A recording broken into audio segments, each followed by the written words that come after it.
आज आम जो परीक्षा दर्पण रही मॉडल सेट क्वेश्चन जो 5टी मॉडल सेट क्वेश्चन रही धातु अधातु चैप्टर समस्त क्वेश्चन आंसर डिस्कशन करवा। साधारणतः ये जो क्वेश्चन आसो केमी आम कनसेप्ट क्लियर कर साधारणतः डिस्कशन परीक्षार समस्त उत्तर देवा। ताले फास्ट क्वेश्चन केउं धातु को दुर्घटना जनित निआर रक्षा पाइबा किरोसिन बुड़ाई रखा जाए। ऑप्शन ए लुहा, option B sodium, option C रूपा, ऑप्शन डी तंबा।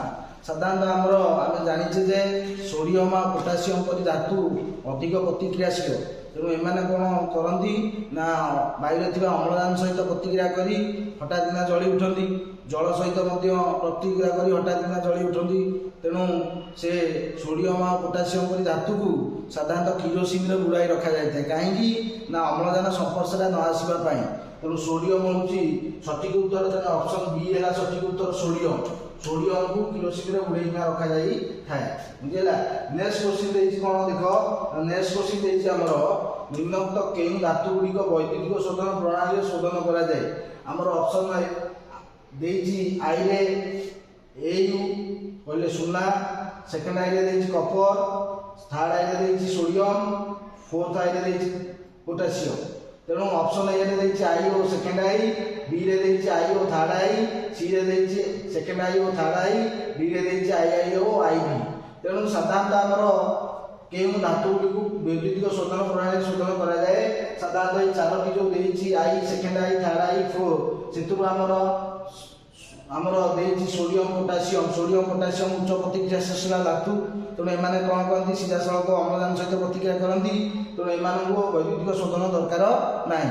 तेणु वैद्युतिक शोधन के करती वैद्युतिक शोधन निष्कासन परिष्करण करा जाए ना सुना आउ कपर। तेणु AuCu एमानंकु वैद्युतिक शोधन प्रणाली आमर शोधन करा जाए। कपर जिंक टिन है एमाने सब सुना ये सब वैद्युतिक शोधन पद्धति परिणत। तेणु ऑप्शन ए है सठिक उत्तर।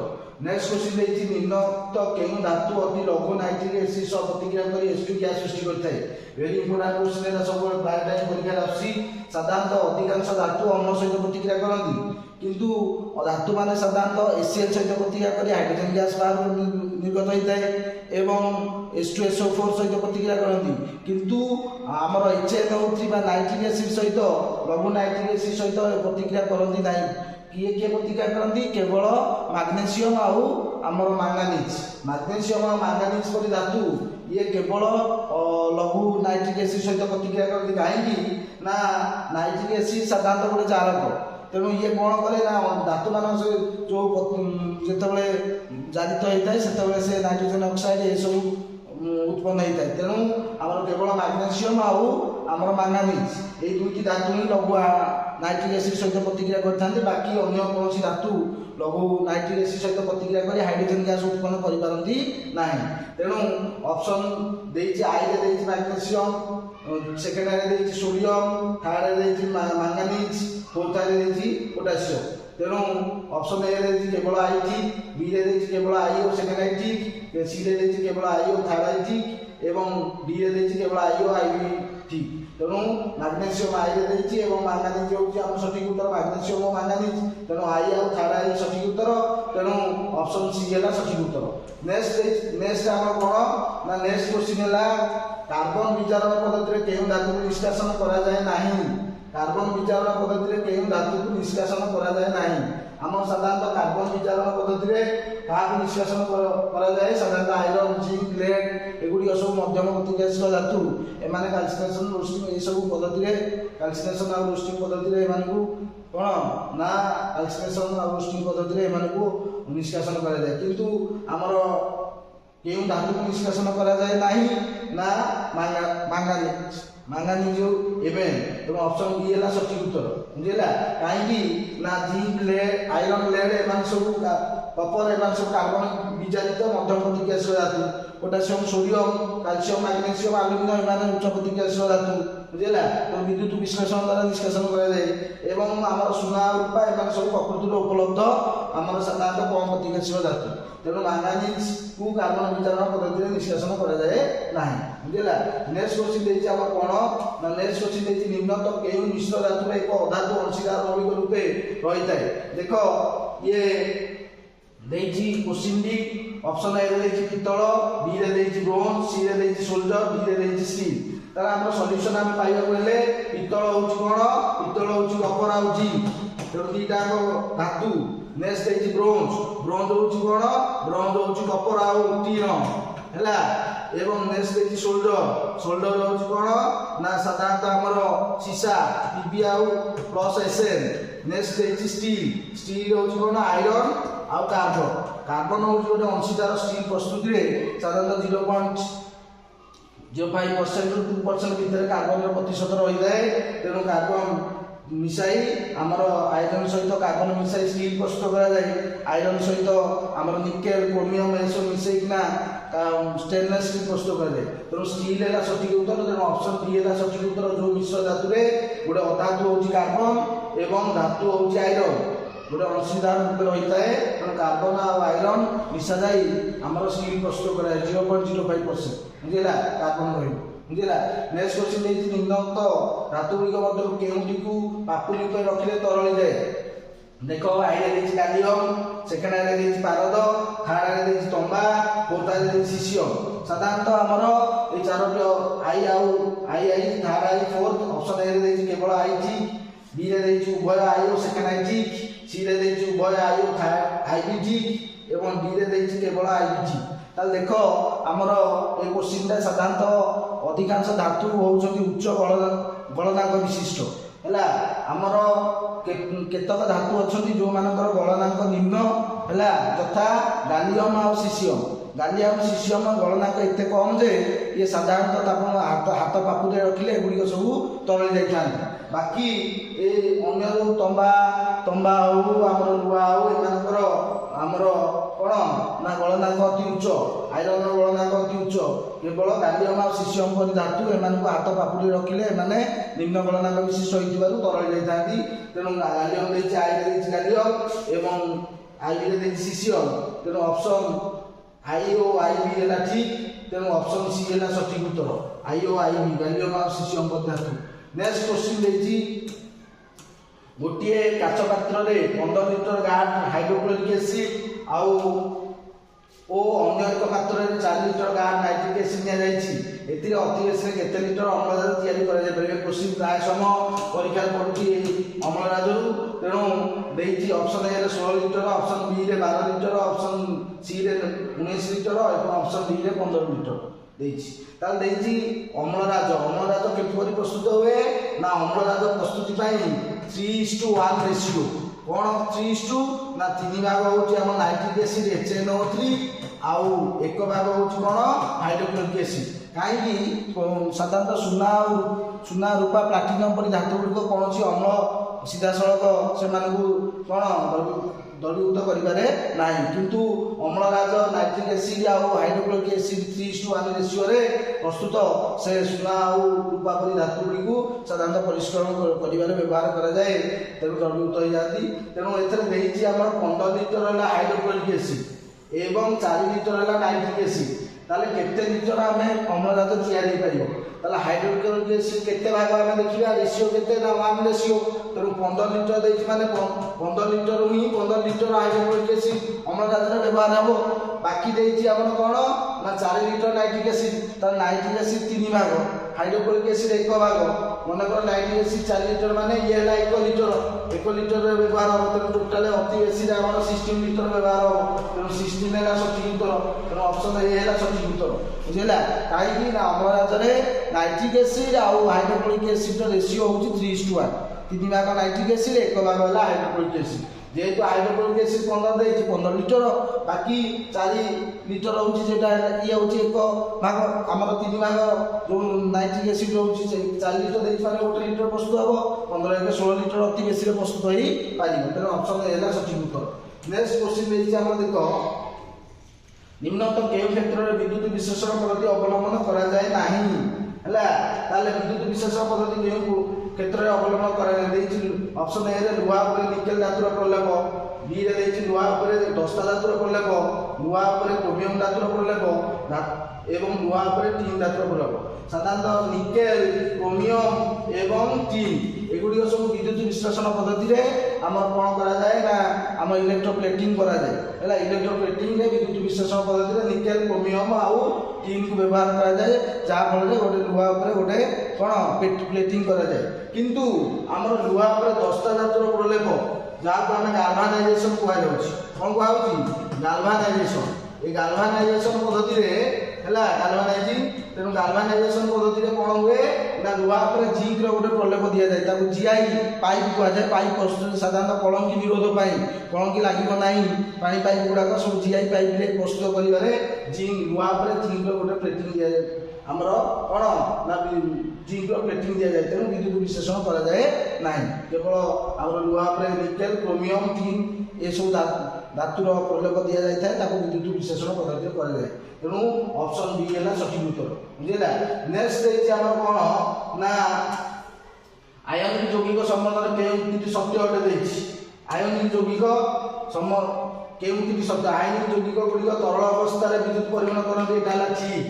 କାହିଁକିନା ଅଧିକାଂଶ ଆୟନିକ ଯୌଗିକ ହେଲେ ଗୋଟିଏ ଧାତୁ ବା ଗୋଟେ ଅଧାତୁ, ଯେମିତି ଆମେ ସୋଡ଼ିୟମ କ୍ଲୋରାଇଡ୍। ସୋଡ଼ିୟମ କ୍ଲୋରାଇଡ୍ ଗୋଟେ ଆୟନିକ ଯୌଗିକ, ତେଣୁ ସୋଡ଼ିୟମ ଧାତୁ, କ୍ଲୋରିନ ଧାତୁ। ସୋଡ଼ିୟମ କ୍ଲୋରାଇଡ୍ କଠିନ ଅବସ୍ଥାରେ ବିଦ୍ୟୁତ ପରିବହନ କରେ ନାହିଁ, କିନ୍ତୁ ସୋଡ଼ିୟମ କ୍ଲୋରାଇଡ୍ ଜଳୀୟ ଦ୍ରବଣ ବିଦ୍ୟୁତ ବିଶ୍ଳେଷଣ କରେ। ତେଣୁ ଆୟନିକ ଯୌଗିକଟା ତରଳ ଅବସ୍ଥାରେ ବିଦ୍ୟୁତ ପରିବହନ ଠିକ୍। ଆୟନିକ ଯୌଗିକ ଗୁଡ଼ିକର ଉଚ୍ଚ ଗଳନାଙ୍କ ଓ ସ୍ଫୁଟନାଙ୍କ ବିଶିଷ୍ଟ, ଇଏ ମଧ୍ୟ ଠିକ୍। ତରଳ ଅବସ୍ଥାରେ ଆୟନିକ ଯୌଗିକର ଆୟନ ଗୁଡ଼ିକ ମୁକ୍ତ ଭାବେ ଗତି କରେ, ଠିକ୍। ଏବଂ ନେକ୍ସଟ ଦେଇଛି ଆୟନିକ ଯୌଗିକରେ ତାପ ପ୍ରୟୋଗ ଯୋଗୁଁ ବିପରୀତ ଚାର୍ଜିତ ଆୟନ ମଧ୍ୟରେ ଥିବା ସ୍ଥିର ବିଦ୍ୟୁତ ବଳ ଆକର୍ଷଣ ଅଧିକ ହୋଇଥାଏ, ଏଇଟା ହେଲା ଭୁଲ। ତାହେଲେ ଦେଇଛି କେଉଁ ତିନିଟି ଠିକ୍? ତେଣୁ ଆଇ ଠିକ୍, ସେକେଣ୍ଡ ଆଇ ଠିକ୍, ଥାର୍ଡ ଆଇ ଠିକ୍, ଆଇ ବି ଭୁଲ। ତେଣୁ ଅପସନ ଏ ରେ ଦେଇଛି ଆଇ ଓ ସେକେଣ୍ଡ ଆଇ ଠିକ୍, ତେଣୁ ଏଇଟା ଅପସନ ଏ ହବନି। ବି ରେ ଦେଇଛି I, second I, third I ଠିକ୍, ତେଣୁ ଅପସନ ବି ସଠିକ ହବ। ଅପସନ ସି ରେ ଦେଇଛି ଆଇ ଓ ସେକେଣ୍ଡ ଆଇ ଠିକ୍, ଏଇଟା ହବନି। ଆଇ ରେ ଦେଇଛି ଆଇ, ଥାର୍ଡ ଆଇ ଓ ଆଇ ବି, ଏ ବି ହବନି। ତେଣୁ ଅପସନ ବି ହେଲା ସଠିକ ଉତ୍ତର। ଆୟନିକ ଯୌଗିକ ଗୁଡ଼ିକ ତରଳ ଅବସ୍ଥାରେ ବିଦ୍ୟୁତ ପରିବହନ କରନ୍ତି, ଠିକ୍। ଆୟନିକ ଯୌଗିକ ଉଚ୍ଚ ଗଳନାଙ୍କ ବିଶିଷ୍ଟ, ଠିକ୍। ତରଳ ଅବସ୍ଥାରେ ଯୌଗିକ ଗୁଡ଼ିକର ଆୟନ ମୁକ୍ତ ଭାବେ ରହିଥାଏ। ନେକ୍ସଟ କ୍ୱେଶ୍ଚିନ୍ ଦେଇଛି ଆମର କ'ଣ ନା କିଛି ଦିନ ବାୟୁରେ ରଖିଲେ ରୂପା ଉପରେ ପଡ଼ିଥିବା କଳା ରଙ୍ଗର ଆବରଣ ରୂପା ସହ କେଉଁ ପଦାର୍ଥର ରାସାୟନିକ ପ୍ରତିକ୍ରିୟା ସୃଷ୍ଟି ହେଇଥାଏ? ଏବେ କ୍ୱେଶ୍ଚିନ୍ ପଡ଼ୁଛି ରୂପା ସାଧାରଣତଃ ସଂକ୍ଷାରଣ ଯୋଗୁଁ ଆମ କ'ଣ ହେଇଥାଏ ନା ରୂପା ଯେଉଁ ପାଉଁଜି ଏସବୁ କାନଫୁଲ ଏସବୁ କଳା ପଡ଼ିଯାଇଥାଏ, ଯାହାଫଳରେ କ'ଣ ହେଇଥାଏ ନା ରୂପାର ଗୋଟେ ଧାତୁପିଣ୍ଡ ହେଉଛି Ag, ଆମର Ag ସିଲଭର ସଲଫାଇଡ୍ ହେଲା। ଇଏ ହେଉଛି ରୂପାର ଗୋଟେ କ'ଣ ନା ଆମର ଧାତୁପିଣ୍ଡ। ସାଧାରଣତଃ ଇଏ ଅପସନରେ ଦେଇଛି ହାଇଡ୍ରୋଜେନ ସଲଫେଟ୍, ଇଏ ପ୍ରତିକ୍ରିୟା କରିବ ନାହିଁ। ହାଇଡ୍ରୋଜେନ ସଲଫାଇଡ୍ ଇଏ ବି ନୁହେଁ। ଅପସନ ସି ରେ ଦେଇଛି ହାଇଡ୍ରୋଜେନ ସଲଫାଇଡ୍। ହାଇଡ୍ରୋଜେନ ସଲଫାଇଡ୍ ହେଲା H2S, ତେଣୁ H2S ହାଇଡ୍ରୋଜେନ ସଲଫାଇଡ୍ ହେଲା। ଯେହେତୁ ଏଟାର ସଲଫର ହେଉଛି ଗୋଟେ ଆମର ଉପାଦାନ ରହୁଛି, ତେଣୁ ହାଇଡ୍ରୋଜେନ ସଲଫାଇଡ୍ ହେଲା ବାୟୁମଣ୍ଡଳରେ ରୂପା ସହିତ ପ୍ରତିକ୍ରିୟା କରିକିନା ସେ ଗୋଟେ କଳା ରଙ୍ଗର ଆସ୍ତରଣ ସୃଷ୍ଟି ହୁଏ, ସଂକ୍ଷାରଣ ହେଲା, ଏବଂ ରୂପା କାନଫୁଲଟି ନଷ୍ଟ ହୋଇଯାଏ। ସେ ଥାର୍ଡ ବିରେ ଦେଇଛି ହାଇଡ୍ରୋଜେନ କାର୍ବୋନେଟ୍, ତେଣୁ ହାଇଡ୍ରୋଜେନ ସଲଫାଇଡ୍ ହେଉଛି ସଠିକ ଉତ୍ତର। ତେଣୁ ଅପସନ ସି ହେଲା ସଠିକ ଉତ୍ତର ହେଲା। କିଛି ଦିନ ବାୟୁରେ ଯଦି ସଂସ୍ପର୍ଶରେ ରୂପା ଆସିଥାଏ, ତେଣୁ ସେ କଳା ପଡ଼ିଥାଏ, କାହିଁକିନା ହାଇଡ୍ରୋଜେନ ସଲଫାଇଡ୍ ବାୟୁରେ ଥିବା ଆମର ଜଳୀୟ ବାଷ୍ପ ହେଲା, ଜଳ ଆଉ ଅକ୍ସିଜେନ ଇଏ ମିଶିକିନା କ'ଣ କରନ୍ତି ନା ହାଇଡ୍ରୋଜେନ ସଲଫାଇଡ୍ ସୃଷ୍ଟି କରେ ଏବଂ ରୂପା କାନଫୁଲ କଳା ହେଇଯାଇଥାଏ। ନେକ୍ସଟ କ୍ୱେଶ୍ଚିନ୍ ଦେଇଛି ଆମର ଦୁଇଟି ଧାତୁ ଯାହାର ଅକ୍ସାଇଡ୍ ଉଭୟ ଅମ୍ଳୀୟ ଓ କ୍ଷାରୀୟ ଧର୍ମ ପ୍ରଦର୍ଶନ କରେ।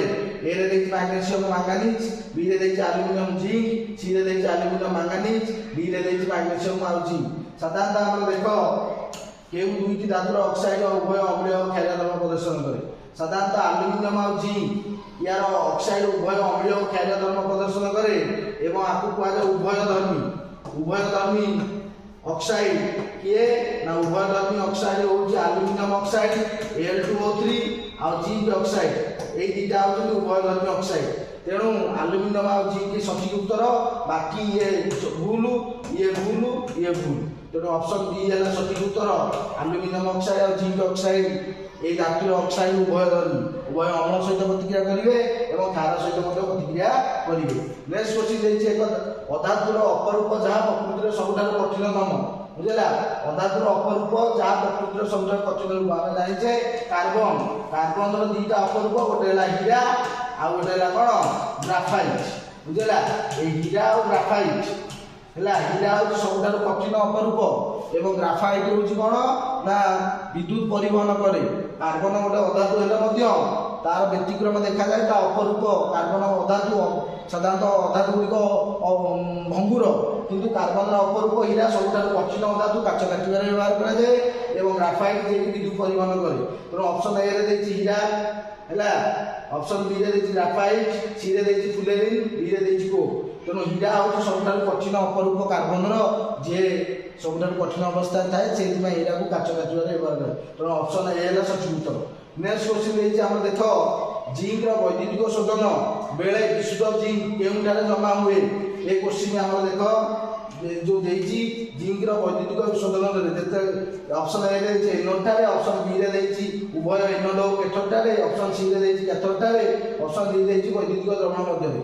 साधारणतः जिंक रो वैद्युतिक जिंक की माने Zn, जेते वैद्युतिक शोधन Zn2+ माने पॉजिटिव आयन, ये कोठी रिपोर्ट हबो ना positive ion negative electron cathode टारे, बुझला। तेणु जिंक कैथोड टारे डिपोजिट हबो, तेणु कैथोड ऑप्शन सी है सठिक उत्तर, जिंक कैथोड टारे डिपोजिट हबो, बुझला। ये साधारणतः धातु अधातु जो मॉडल सेट क्वेश्चन देछि 5टी जो समुदाय मॉडल सेट क्वेश्चन रो ऑब्जेक्टिव एतक इंपोर्टेंट धातु अधातु हमें देखो साधारणतः हमें ए पॉइंट गुडा देखिया पड़िबो देछि। हम देखो किछि इंपोर्टेंट पॉइंट सोडियम हला, मैग्नीशियम, जिंक, आयरन, बुझला एवं कपर, बुझला। तेणु सोडियम अधिक प्रतिक्रियाशील मैग्नीशियम ठारू, मैग्नीशियम अधिक प्रतिक्रियाशील जिंक ठारू, जिंक अधिक प्रतिक्रियाशील आयरन ठारू एवं आयरन अधिक प्रतिक्रियाशील कपर ठारू। ये होची प्रतिक्रियाशीलतार ह्रास हैला। साधारणतः हमर इंक्रीजिंग ऑर्डर, बुझला, sodium, magnesium, zinc, iron, Kapoor, बुझला। तेणु sodium, calcium, magnesium, sodium calcium ठारू अधिक प्रतिक्रियाशील, तेणु एवं कैल्शियम मैग्नीशियम ठारू अधिक प्रतिक्रियाशील, बुझला। एवं मैग्नीशियम एल्युमिनियम ठारू अधिक प्रतिक्रियाशील एवं एल्युमिनियम जिंक ठारू अधिक प्रतिक्रियाशील। तेणु जीए जहाँ ठारू अधिक प्रतिक्रियाशील से ठारू कम प्रतिक्रियाशील धातुर लवणरू से धातु को विस्थापन कर पारिबो, बुझला। तेणु हमर जिंक आयरन सल्फेट रू आयरन को विस्थापन कर पारिबो एवं आयरन कपर सल्फेट रू कपर को विस्थापन कर पारिबो। तेणु ये है तार कोन प्रतिक्रियाशीलतार ह्रास हैला। Sodium calcium, magnesium aluminium, zinc, iron, copper. तेणु यही धातु गुड़िकर सोडियम ऑक्साइड अधिक क्षारीय, कैल्शियम ऑक्साइड मैग्नीशियम ऑक्साइड ठारू अधिक क्षारीय एवं मैग्नीशियम ऑक्साइड एल्युमिनियम ऑक्साइड ठारू अधिक क्षारीय एवं हमर एल्युमिनियम ऑक्साइड जिंक ऑक्साइड ठारू अधिक क्षारीय। तेणु ये जेहेतु अधिक प्रतिक्रियाशील सेमानकर ऑक्साइड अधिक क्षारीय हम हैला। एवं नेक्स्ट गोटे इंपोर्टेंट होची कोन ना अम्लराज कोन ना अम्लराज साधारणतः हमर नाइट्रिक एसिड और हाइड्रोक्लोरिक एसिड रो जो मिश्रण 3:1 रेशियो रे 3 भाग नाइट्रिक एसिड एवं 1 भाग हाइड्रोक्लोरिक एसिड हमें नहीं अम्लराज प्रस्तुत करे, जहा कि सो हमर लुहा और प्लाटिनम परि हमर धातु मान सहित प्रतिक्रिया करे, जहाँ जो बणिया मैंने व्यवहार करथांती सुना को सफा करिवारे अम्लराज से जो द्रवणटा ताको अम्लराज हुआ जाए। नाइट्रिक एसिड HNO3 आउ लघु हाइड्रोक्लोरिक एसिड एक मिश्रण, बुझला। नेक्स्ट हमर प्रायतः साधारणतः धातु गुडी तीन भाग विभक्त कराई, उच्च प्रतिक्रियाशील धातु, मध्यम प्रतिक्रियाशील धातु एवं कौन निम्न प्रतिक्रियाशील धातु, बुझला। उच्च प्रतिक्रियाशील धातु होची कि ना potassium, sodium, calcium, magnesium, aluminium एवं एमान को कोथरे विद्युत विश्लेषण पद्धति रे तार धातु को साधारणतः हमें शोधन करा जाय परिबो, निष्कासन करा जाय परिबो। जिंक, आयरन, लेड, कपर एमान होचनी मध्यम प्रतिक्रियाशील धातु एवं एमान सब कार्बन विचारण कैल्सिनेशन और रोस्टिंग पद्धति रे एमान धातु पिंडरू धातु निष्कासन करा जाय एवं हमर रूपा और सुना एमान प्रकृति रे उपलब्ध एवं एमान शोधन करा जाय थाए, जेहेतु एमान प्रकृति रे उपलब्ध कम प्रतिक्रियाशील धातु। तेणु आमर पोटासियम, सोडियम, कैल्शियम, मैग्नीशियम एमान को वैज्ञानिक विश्लेषण पद्धति अलग करा जाय। उच्च प्रतिक्रियाशील धातु को मध्यम प्रतिक्रियाशील धातु को कार्बन विचारण पद्धति अलग करा जाय हैला। साधारणतः आमर केतक रही आमर कोन ना ये जो मिश्र धातु दुईटी धातुर କ'ଣ ସମସ୍ତ ମିଶ୍ର ଧାତୁ ପ୍ରସ୍ତୁତ କରାଯାଏ ଏବଂ ଏ ମିଶ୍ର ଧାତୁ ସାଧାରଣତଃ ଆମର କ'ଣ ନା ଷ୍ଟିଲ୍ ଆଇରନ୍ ଆଉ କାର୍ବନ ଷ୍ଟେନଲେସ୍ ଷ୍ଟିଲ୍ରେ iron plus nickel plus chromium plus manganese ମଧ୍ୟ ବ୍ୟବହାର କରାଯାଏ। ଇଏ ଷ୍ଟେନଲେସ୍ ଷ୍ଟିଲ୍ ପ୍ରସ୍ତୁତିରେ ବ୍ୟବହାର କରାଯାଏ। ଆଇରନ୍ ସହିତ ଆମର ନିକେଲ୍ କ୍ରୋମିୟମ୍ ମାଙ୍ଗାନିଜ୍ ତା ସହିତ ଆମର ପାରଦର ମିଶ୍ର ଧାତୁକୁ ଆମଲାଗମ କୁହାଯାଏ। ପରୀକ୍ଷାରେ ପଡ଼ିବ ପାରଦର ମିଶ୍ର ଧାତୁ କେଉଁଠି ଆମଲାଗମ ହେଲା। ପିତ୍ତଳ ହେଉଛି ବଡ଼ ନା କପର ଆଉ ଜିଙ୍କ୍ କପର 70% କପର ଏବଂ 30% ଜିଙ୍କ୍କୁ ନେଇ ଗୋଟେ ପିତ୍ତଳ ପ୍ରସ୍ତୁତ କରାଯାଏ। ବ୍ରୋଞ୍ଜରେ କପର ଆଉ କ'ଣ ଟିଣ ଥାଏ ଆମର 85% କପର ଥାଏ ଏବଂ 15% ଟିଣକୁ ନେଇ ବ୍ରୋଞ୍ଜ ପ୍ରସ୍ତୁତ କରାଯାଏ।